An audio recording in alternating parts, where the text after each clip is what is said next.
પણ જ્યારે મારા જોડે આયા વલ્લભ જે ચોકમાં મારા જોડે આયા મને કીધું ઘોડી પરથી નીચે ઉતરી જાઓ દરબાર એટલે આપણે તો એમ કીધું દરબાર સિંહ વરઘોડો કાઢવાનો નહીં તમે દરબાર છો કે અમે છેદમાં છીએ કે તમારે વરઘોડો કાઢવાનો જ નહીં કે તમારે નીચે ગયા। આ યુવકનું નામ મયંક છે। 10 તારીખે મયંકના લગ્ન હતા। વિજાપુરના મીઠા ગામની આ ઘટના છે જેમાં મયંકના લગ્ન હોય છે, વરઘોડો નીકળે છે, બે યુવકો આવે છે। યુવકો આવી અને પછી વરઘોડામાંથી વરરાજાને ઉતારી અને ઝપાઝપી કરે છે અને કહે છે કે તમે શેના વરઘોડા કાઢો, વરઘોડા તો માત્ર દરબાર કાઢી શકે। આ કહે એના પછી ગામના જેટલા પણ લોકો છે એટલે લગ્નમાં જે જઈ રહ્યા હતા એ લોકો અને ગામના લોકો વચ્ચે બબાલ શરૂ થઈ। બંને સમાજના લોકો આમને સામને આવ્યા। એ બંને યુવકો સામે અત્યારે એટ્રોસિટીનો ગુનો પણ નોંધી દેવામાં આવ્યો છે। પણ આખી ઘટના શું બની હતી એટલે મયંકભાઈનો એ વિડીયો સામે આવ્યો છે જેમાં વકીલ પણ છે, પરિવારના લોકો પણ છે અને એ આખી ઘટના કહી રહ્યા છે। તમે વિચારો કે આપણે કઈ સદીમાં જીવી રહ્યા છીએ, કઈ સદીની આ વાત કરી રહ્યા છીએ તો આપણને કમનસીબ એવું કહેવું પડે કે અત્યારની આપણે વાત કરી રહ્યા છીએ, આપણે કઈ સમાનતાની વાત કરી રહ્યા છીએ। અનેક ગામડાઓ એવા છે કે જ્યાં હજુ પણ જાતિના આધારે એટલું બધું ઝેર ભરેલું છે લોકોના મનમાં કે કોઈ જાતિના માણસ આ કેમ કરી શકે, આ જાતિનો માણસ આ કેમ કરી શકે, એમ કરી અને ઉગ્ર બબાલો થાય છે। સમાજો આમને સામને આવી જાય છે અને કડવી વાસ્તવિકતા તો એ જ છે કે ગામડાઓમાં હજુ પણ જાતિના આધારે લોકો એકબીજાને ખરાબમાં ખરાબ શું કરી શકે એ બધું જ થાય છે। થોડા દિવસ પહેલાં જ એક વિડીયો સામે આવ્યો હતો। એ વિડીયો સુરેન્દ્રનગર પાસેનો હતો અને ત્યાં એવું કહેવામાં આવે છે કે તમે દલિત છો એટલે તમારે કૂવામાંથી પાણી નથી ભરવાનું। એના સિવાય સુરતથી ઘટના સામે આવી હતી જેમાં આદિવાસી અને રબારી સમાજ આમને સામને આવ્યા હતા અને જમીનની બબાલ હતી અને એમને જાતિવાચક શબ્દો કહેવામાં આવ્યા હતા। હજુ પણ અનેક ગામડાઓ એવા છે કે જ્યાં વરઘોડો નીકળે તો બબાલો થઈ જાય છે અને કારણ શું છે કે તમે આ જાતિમાંથી આવો છો એટલે તમારે વરઘોડા નથી કાઢવાના, તમારે ઘોડા પર બેસવાનો અધિકાર નથી। આ અધિકાર નક્કી કોણ કરશે? આ અધિકાર સંવિધાન નક્કી કરે છે। સંવિધાને બધાને સમાનતા આપી છે પણ હજુ પણ કમનસીબે આપણે અત્યારે જાતિવાદના ઝેરની વાત કરીએ છીએ। અત્યારે તો મયંકભાઈ જે એમના લગ્નના દિવસે આ બધું થયું હતું એ શું કહી રહ્યા છે, પોતાની વ્યથા ઠાલવતા શું કહી રહ્યા છે, ન્યાયની માંગણી માટે શું કહી રહ્યા છે તે સાંભળો। જે આ બેનના બોલ તમારું નામ શું ભાઈ? મયંક રાવત મયંક રમેશજી। કઈ દિવસે લગ્ન હતા તમારા? 10 તારીખે રવિવારે। 10 તારીખે ભાઈ શું કહેતા આગળ એટલે આપણે પહેલા તો ઘરવાળાને થોડી મચા મચા થઈ અંદર મળતું ક્યારે વરઘોડો ચાલુ લખતા હોય નહીં ટોટલી। પણ જ્યારે મારા જોડે આયા વલ્લભ જે ચોકમાં મારા જોડે આયા મને કીધું ઘોડી પરથી નીચે ઉતરી જાઓ। કોને કીધું? એ ભાઈ નિકુલ બીજો કોણ હતો? બીજો એક નિકુલ સી કરી નાખ્યો।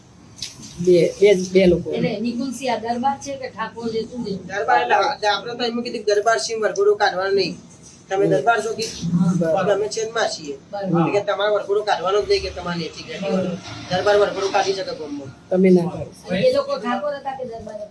એ લોકો ઠાકોર જ રાખશે ઠાકોર જ છે। હા એટલે ખાસ પછી શું કર્યું? ભાઈ શું થયું? પછી હું તો આ બધા આપણે ઘર ફેમિલી બોલે કે આપણે થોડું લોકોું થાય એના કરતા નીચે ઉતરી જાય એટલે આપણે નીચે ઉતરી ગયા। આપણે જોન લઈને અમદાવાદ જવાનું હતું પણ થોડું ઘરે કંકા કરીને કઈ મજા આવવાની એના કરતા હું થોડી દેખી ઉતરી ગયો દર્શન કરી નથી। પછી કોઈ આપણે હું તો જોનમાં નીકળી પછી મારી પછી આ ઘર ફેમિલી મારામારી ના મારી ખોટી નાખી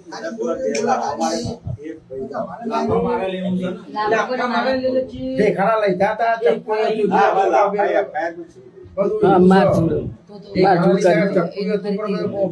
નહીં મને તો હું મારી દે હું જે ગોળી પર મને મારી દે આ પાછળ જે અમારો પ્લસ વિભાગ કરો વલાનો એના પાછળ ઝપાઝપી થઈ બધી ઝપાઝપી થઈ પણ એ મને ખ્યાલ ના હોય કે મને ગાડી બી આપી દીધી મારી જોડ રવાના કરી દીધી। એટલે મારામારી તો થઈ હતી નહીં? મારામારી તો થઈ ને? એ આપણે કાકાનો છોકરો છે ને એના બધા આમ છે ને એટલે ગુરુ ભાઈ કીધું ઘરે જા શાંતિ ભાઈ વાત કરી એટલે લાફા મારે નહીં બધી કરી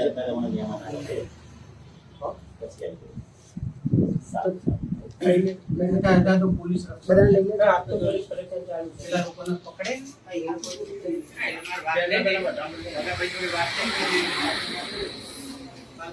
પકડવાનું કરો એમાં હાથ આ ગંભીર ઇસ્યુ કહેવાય। આ સાહેબ વરરાજાનું બોર્ડ એક વસ્તુ હા, હું તો કહું છું કે 307 કરતા મોટું છે. હા એટલે મેં એવું કીધું કે ભાઈ આમાં એટલે કે આમાં કઈ કલમ વાંધો વધારો નહીં. કરાવવાની કલમનો સુધારો કરાવવાની જરૂર છે. હા. હા, એટલે કરાવીએ આપણે. કારણ કે આમાં એ લડી દિવસ- લેવાનું. એ દિવસ ના, આપણે અરે સાહેબ પાછળ તો બહુ આંધળીવાળા ભાઈઓ છે ને, માથા ભારે જ છે. માથા બારે માથે ભારે છે બધા. કાકા ભાઈએ 20 લગન નોકરી કરી, મેં સવાર નોકરી કરી તો અમે જતા ને. માસી એવું છે કે આપણે ગાડી ચલાવીએ 24 કલાક હું ગાડી ચલાવું છું. કોઈ નક્કી ના કે હું બહાર ક્યાં ફરું, કોઈ નક્કી ના એટલે કે દાદા, એટલે જ. 25 વર્ષથી એટલે ગમે તારા એ હુમલો કરી શકે એ મારે વાત ગાડી ચલાવું, હું કાલથી ગાડી લઈને જતું રહેવાનું. મારે ગમે ગમ જવાનું, કોઈ દી હિસાબ જવાનું. સાસુરમાં પૈસા એટલે એ ના કરાવે, કોઈ બીજું એમના જોડે સંબંધ જોડે કરાવે. અને બીજો પછી માર કરાવે, કંઈ પણ થાય તો એ જવાબદારી એ લોકોની. એ લખાવાનું બસ. બધું ખાસ કરી. એમના ઘરના કોઈ બી ને ક્યારેક આપણે મોટું રસ્તામાં બહાર જતા કે બહાર કાંઈ બી પોલીસનો તકલીફ તમને પોલીસનો કેવો સપોર્ટ મળ્યો પોલીસનો સપોર્ટ સારો મળ્યો છે અત્યારે. સંઘર્ષ થયો ને પેલા તો પેલા સંઘર્ષ થયો અમારા ફરિયાદ દાખલ કરવા માટે બહુ મહેનત કરી. મહેનત કરી હવે કાયદાકીય રીતે જો આ તો તમારે દાદાગીરી ને એવું એક ભાઈ ઘરે નતો, આપણે ભાઈ